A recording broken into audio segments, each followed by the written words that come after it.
Alrighty, so now what we're gonna do is I'm gonna take you through how to do this worksheet. So the front of it, we're gonna walk through together here in a second. The back of this paper would be the vocabulary words that we talked about and we wrote down in one of your graded assignments for this week. We worked on it on Monday. So if you don't have that paper, you can find it at the white desk. If you do have that paper, you should have turned it in, or you are going to turn it in because it is a grade this week. It is also a document on Google Classroom if you're more of a computer person. Anyways, back to the worksheet. On the back of this worksheet, number 1, complete each sentence with the correct word. So all you're gonna do is pick one of these words, read the sentence, and figure out which one matches correctly and appropriately depending on the word's definition.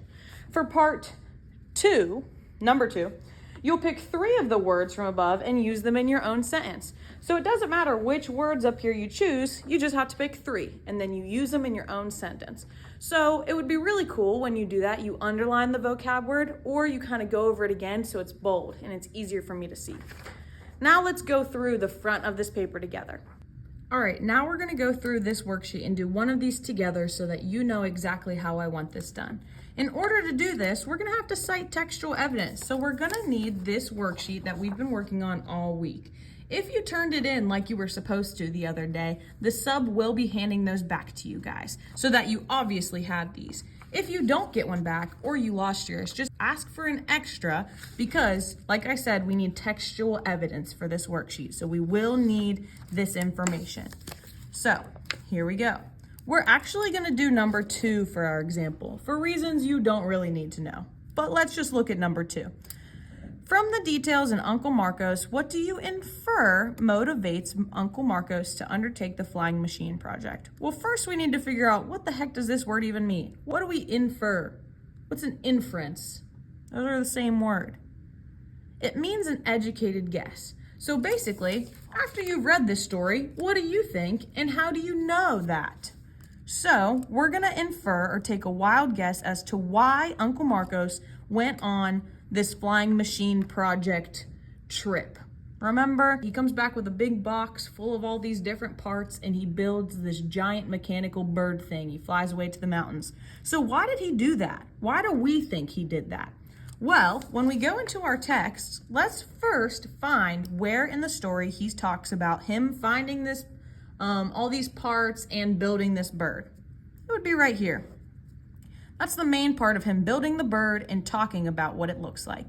So remember, we're talking about motivates, which means why did he do this? So we should be looking in the stuff that happens before that because usually what happens before indicates what happens next.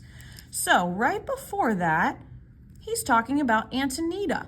Whenever he tried to win the heart of Antonita with the barrel organ, something like, he said, no woman could ever turn down a barrel organ and being serenaded by a barrel organ. But she did. She did not like it.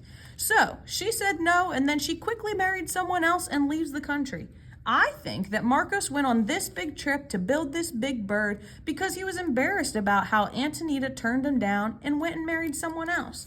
So what I'm going to do here is I'm going to do R and A. Restate and answer. That's all we need to do. One sentence for number 2. So I'm going to restate our question.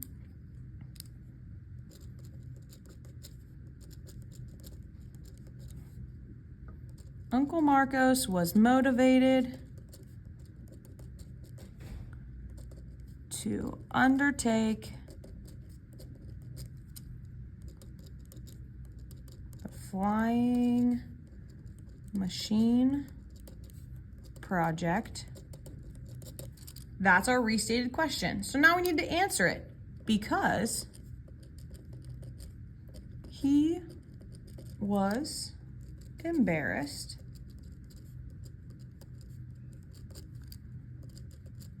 after being denied by Antonita.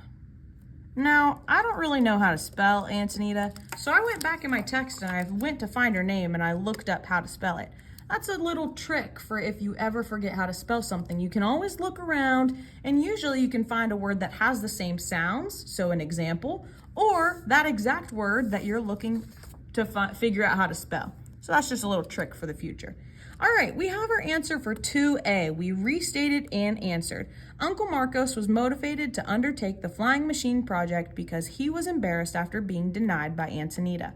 Now, B, we need to cite textual evidence to support our inference. How did we come up with this answer? We need to go back to the text and find some evidence to prove how we came up with this. So this would be our C of race. We're not going to do E today. We just need to answer the question and cite our evidence, how we came up with that answer.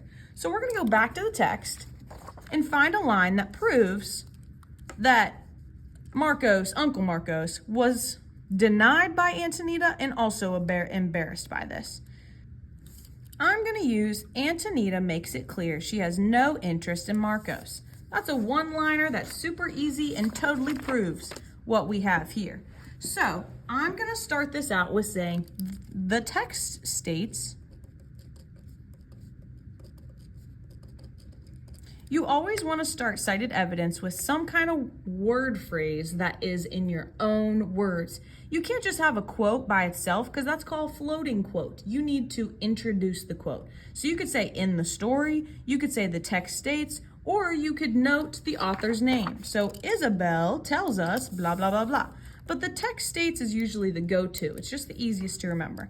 So the text states, comma, now we need quotations because these are not our words. We're using them to prove our point. So I'm going to make quotation marks here. We're going to write down the sentence. Oh, I spelled that wrong.